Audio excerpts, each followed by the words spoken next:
Bismillahirrahmanirrahim. Assalamualaikum warahmatullahi wabarakatuh. Waalaikumsalam warahmatullahi wabarakatuh. Apa kabar sahabat virtual dimanapun Anda berada? Berjumpa lagi dengan saya Mazaya. Masih di acara yang sama, yakni Syiar Ramadan, dialog interaktif hikmah Ramadan yang diselenggarakan oleh Institut Agama Islam Negeri Ponorogo.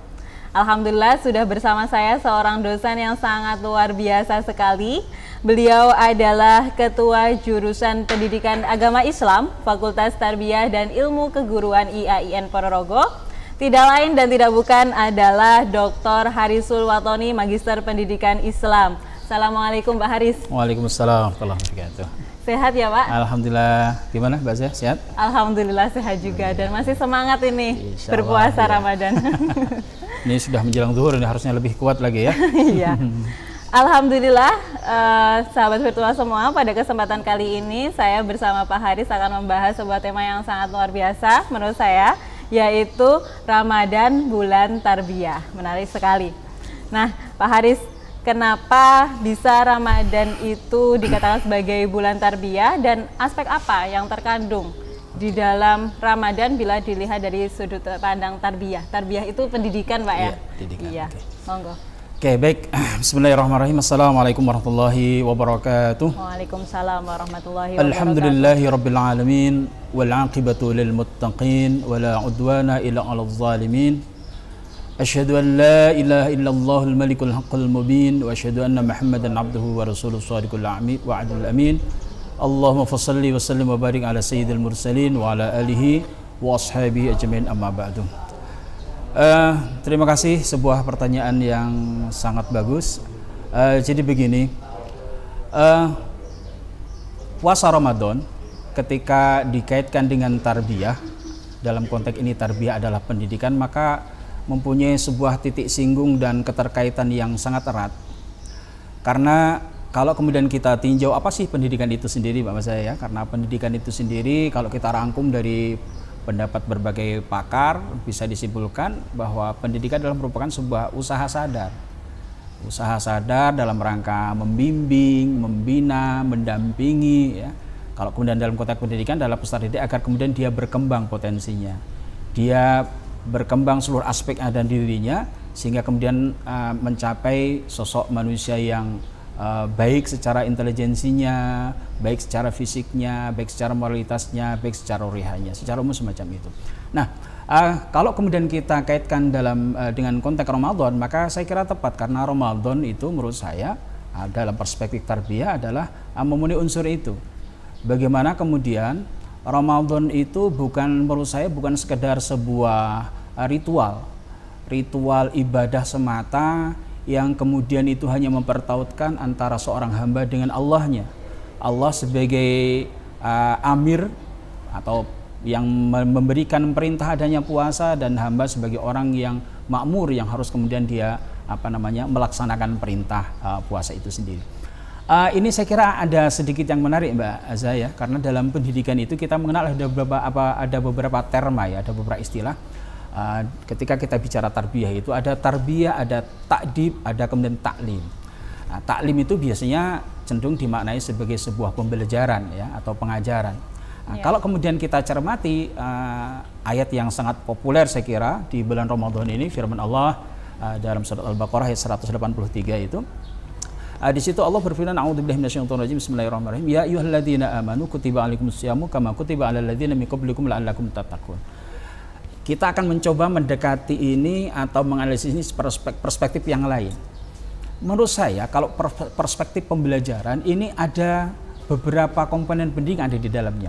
Ada guru, ada murid, ada materinya, ada metodenya, dan ada tujuan pembelajarannya.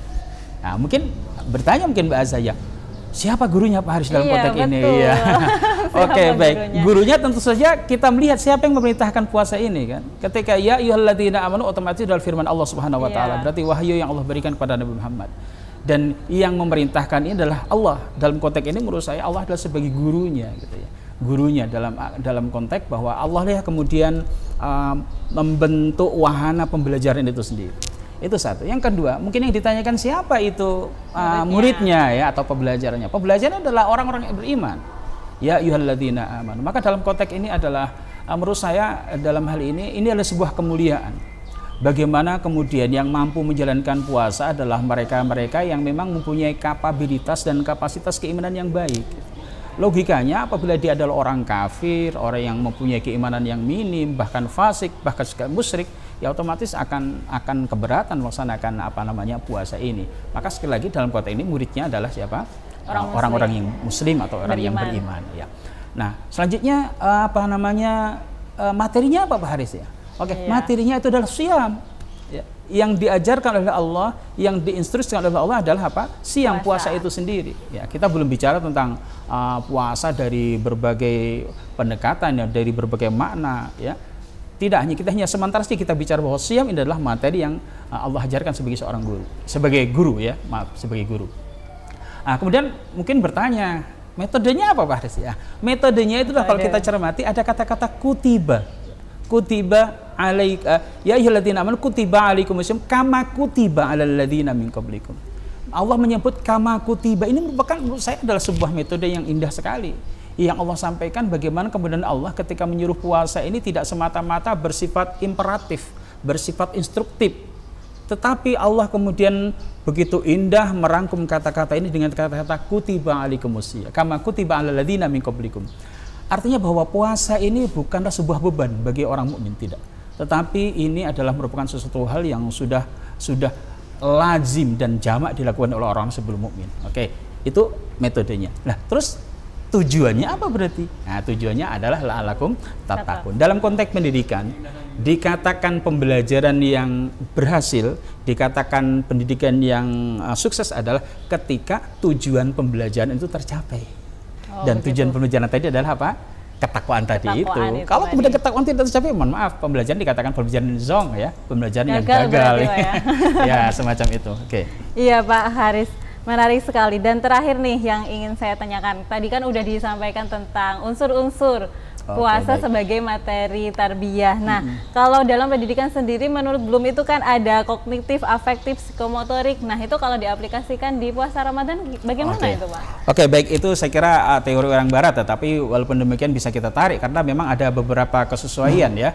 Kalau kita lihat konsep puasa dalam kitab Risalah Kusyairiyah, di situ juga ada tiga dimensi, ada tiga aspek puasa itu. Jadi bukan sekedar puasa untuk menahan dari lapar dan minum ya, tapi sebagaimana saya sampaikan di awal bahwa kognitifnya kalau kita tarik, kita berusaha mencari benang merah antara aspek kognitif dengan puasa itu. Ya, kognitifnya bahwa dalam berpuasa orang harus berilmu.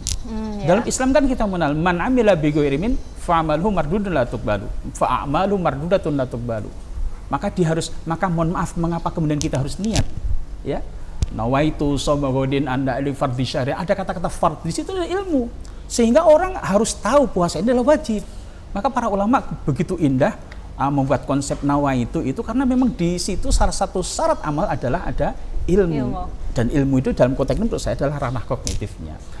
Kemudian ranah afektifnya itu kan sangat luas sekali ya. Bagaimana kemudian Rasul mensinyalir bahwa puasa itu bukan sekedar menahan lapar dan dahaga, sehingga dalam konteks puasa itu ada namanya muhbitot ya, ada mubtilat dan ada muhbitot. Kalau mubtilat adalah sesuatu yang membatalkan puasa, dalam artian dia harus mengqadha. Kalau muhbitot tidak membatalkan tetapi akan menghilangkan pahalanya.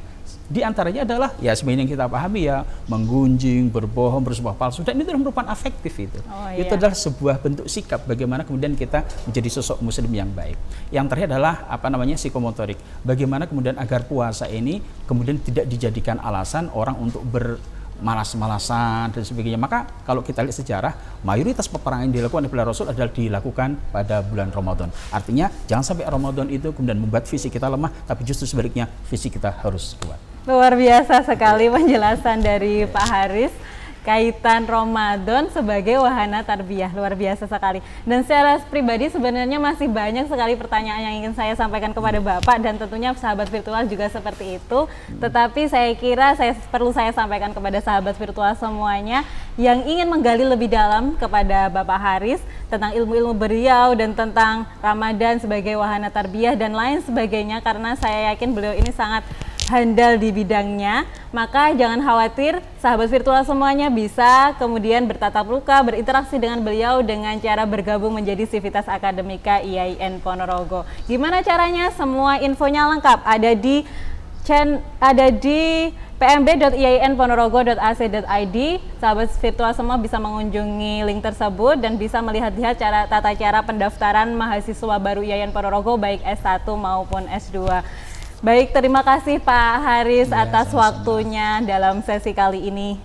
Kemudian itu tadi syiar Ramadan edisi kali ini, dan sampai jumpa di syiar Ramadan lainnya yang akan ditayangkan setiap hari di YouTube IAIN Ponorogo. Saya Mazaya mengucapkan terima kasih atas perhatian semua sahabat virtual dan sampai jumpa pada edisi berikutnya. Wallahu muwaffiq ila aqwamit thoriq. Wassalamualaikum warahmatullahi wabarakatuh. Waalaikumsalam warahmatullahi wabarakatuh.